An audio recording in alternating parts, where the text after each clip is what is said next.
If there's one thing I've learned as a Dragon Ball fan, it's that Toriyama borrowed from anything and everything he grew up with. Western Hollywood 80s movies, James Bond, Jackie Chan movies, etc. But one thing Toriyama also really loved was horror and monster movies and incorporated what he grew up with into his manga. And thus, to celebrate the season of Halloween, we examine some of these influences on this spooky edition of Dragon Ball in Depth.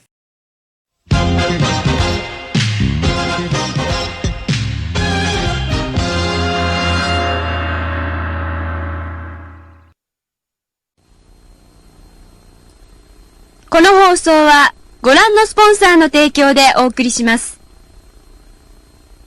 Previously on Dragon Ball in Depth, I went into the origins of Toriyama's Uzaru Great Ape form and its influences from King Kong and other giant apes in fiction. Many kids grew up with giant monster movies, and guess what? Toriyama was one of those kids, and without question the most iconic giant monster in the history of cinema, especially in Japan, is Godzilla.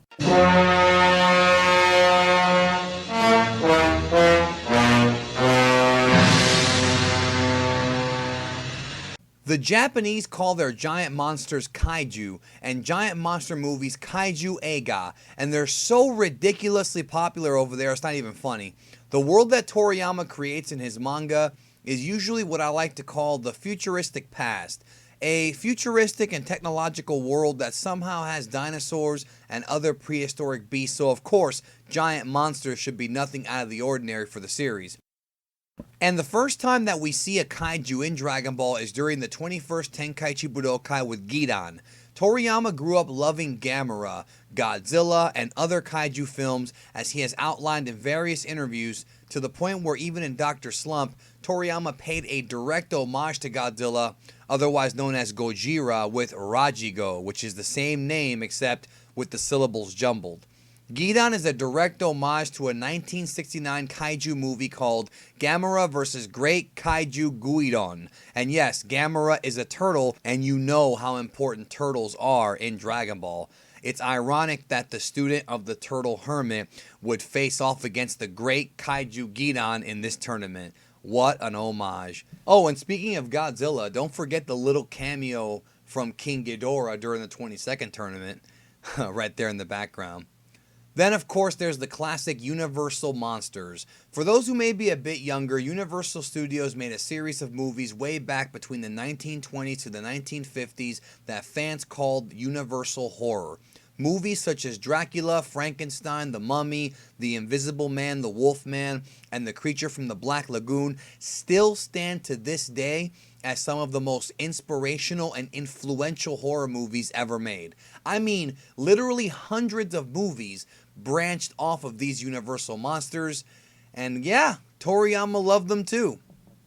Just like with Gidan, we saw a small glimpse of these monsters during Goku's fight with Namu, but we really didn't see the tribute in all their glory until we got to the Uranai Baba tournament.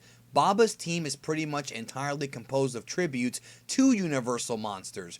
We have Mummy Man, called Bandages in the English dub, which represents the mummy. We have Dracula Man, called Fangs in the English dub, which represents Dracula. Suke-san, the Invisible Man, of course, is the Invisible Man. Fortune Teller Baba herself is kind of an archetype of a witch, you know, with her crystal ball and that hat that she wears. But when it comes to the leader of Team Baba, Devil Man, seems pretty obvious here. He's a blue version of various Western depictions of the devil himself. But this wouldn't be the first time Toriyama threw this into his manga, as Akuman's predecessor was Chibiru, a devil boy from Dr. Slump, complete with the bat wings and devil horns. Now, speaking of Dr. Slump, there's another very interesting connection there when it comes to Dragon Ball. Chibiru's older sister is named Morasu, who's a witch like Baba. In fact, Toriyama spoofed every Universal monster in Dr. Slump at one point or another, and the only one missing from Dragon Ball was the Creature from the Black Lagoon. But if you go into Dragon Ball Z's filler, this creature Gillman kind of resembles Aqua from the Otherworld tournament, right?